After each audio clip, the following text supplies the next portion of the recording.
Welcome to day 11 of our January video challenge. I'm getting off work just a tad bit early. We were super slow and Brandon knows that I have a lot of work to do in my booth. So we're going to head home and see if we can go ahead and get the booth done.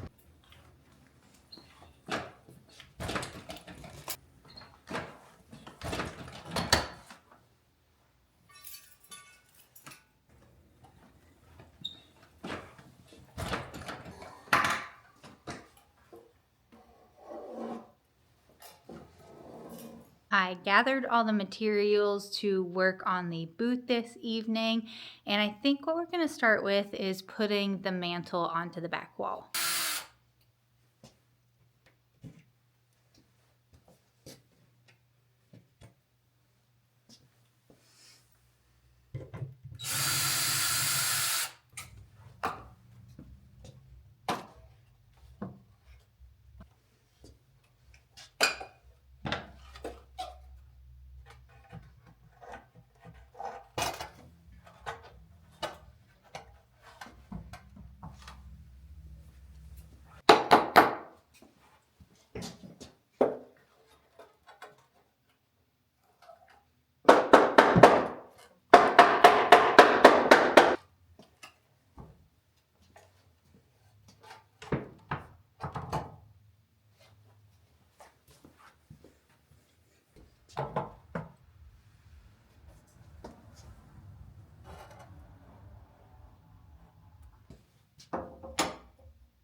I just took one section off this shelf because I wanted to see what it looked like before I took this one.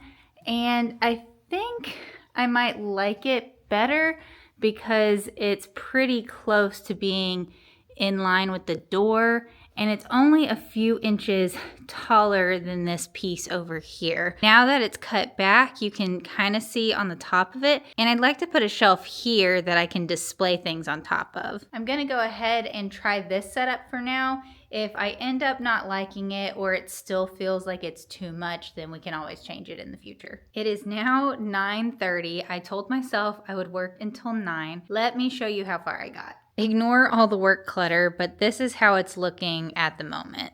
I finished painting this blue piece and it's looking great. I was able to install the mantle and paint 2 coats of chalk paint. It needs a third for sure. And then I also got the door mounted, but I have to finish the other one still. I was also able to take that one section off of this tall shelf. I've got the mannequin sitting on it right now to just bump it up a little bit. However, it still needs sanded down and painted, which is something I want to ask you about because I feel like there's a lot of black going on right now. I've got dark wood, black furniture, the black on the inside of the mantle, which will probably do a different project there. But I'm really thinking that instead of black, we need another color here. Because it's something that's going to be part of the hanging mechanism for the rod, which the clothing will be on, I don't want it to be something that goes along with this booth reset like the blue. But the black is looking just a little bit too harsh to me. I think we could do a few different options. We could do cream to match the color of the doors, which painting over black would be a pain in the butt. However, I'm willing to do that to make sure the booth ties in together. Another option would be repeating the beige that I have on my pegboard wall with the shelf. I'm also open to other color suggestions. I really love muted tones, greens, pinks, browns, lots of earth tones. So y'all let me know how you're feeling about this piece now that we've got the mantle on it and you can kind of see it from this perspective that we're going to be walking in. I think the clothes are actually fairly visible walking this way, and they'll be even more once I get the mounting rack up for the clothing. I do think we need to do something about the black on this tall bookcase though. I also want to make sure that you can see to the fireplace area, so I'm curious what I should put along here once there's a door blocking this. I don't know if it would be fun to do a gallery wall or maybe a long piece of furniture here, but I know when I had the dresser sitting right here, you really couldn't see back to the mantle, and I don't want to block that view. I am making progress, even though it's feeling really slow to me. It's just because I've had a lot of project pieces that I needed to work on, and everything takes a little bit of time. I have the whole day tomorrow to work in here, and once I get this all finalized, loading in the smalls will not take that long. I don't enjoy having the booth down for this long, but since we didn't have a lot of people today and closed early and we were closed yesterday, I'm not feeling too bad for taking the time to work on this space. I feel like tomorrow will get us really close to wrapping up, so I'm excited to see you then.